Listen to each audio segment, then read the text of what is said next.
I think PR should be the moral compass of a business, and I think a good business will see it that way. I think the problem is that it cannot be done in isolation.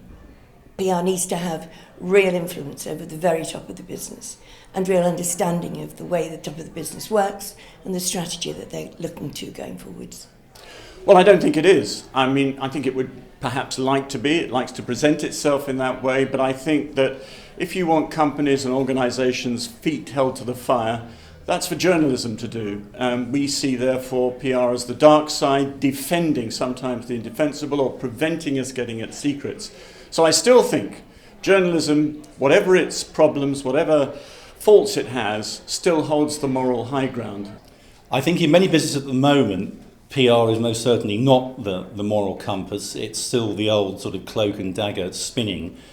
But that's a position that they would love to have as a profession within organisations, because it means that in the jockeying for power with all the other disciplines within corporates, they get close to the boardroom and close to influence. So the simple answer to that is they're on the move, and it's something they very much desire.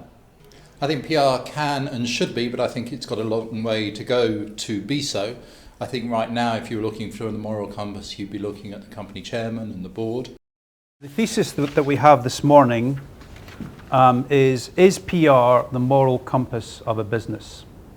Now, I know a lot of people who would consider that a completely ridiculous statement when you think about the classic view of PR as the dark arts, as spin or greenwash. We're moving into an age of moral questions, an age of moral questions which companies have to consider like never before. Who is the chief moral officer within the business?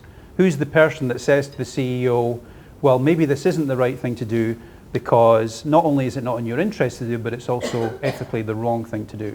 The duty, the role of the communications individual within an organisation is to keep the eyes and ears open to the outside world, to find out what's being said and felt about the organisation, and to make sure that's communicated to the people who make executive decisions. The chief moral officer of a business has to be its leader.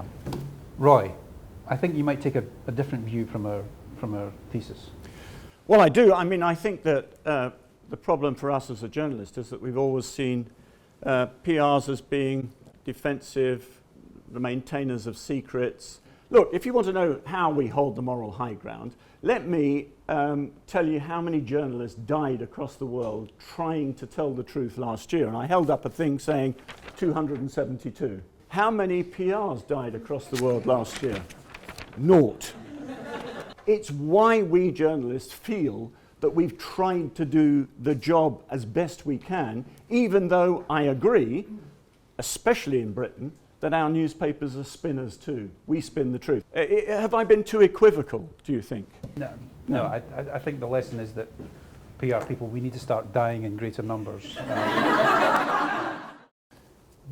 Does PR become a brand, and do PR people have a status and a gravitas, which means that you appoint that person because you know that they will tell the truth?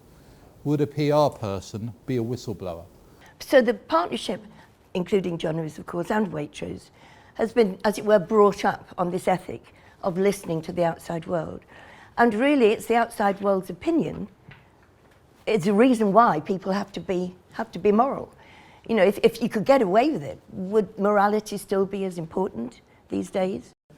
We talked a lot about the moral compass. I do think there's a very powerful case to say that the PR should be the chief authenticity officer of the business. I think that businesses will stand or fall, and this picks up on points that others have made, by the fact that it's so easy to sniff out the truth. Do you think we're always going to have, eternally we're going to have this conflict between the commercial interests of the business and what might be the right or the wrong thing to do? Or are we moving into an era where moral considerations are going to have to play a bigger part in a company's decision making? You can't operate in a moral vacuum. Business operates within society, and it has duties and responsibilities to the societies in which it functions.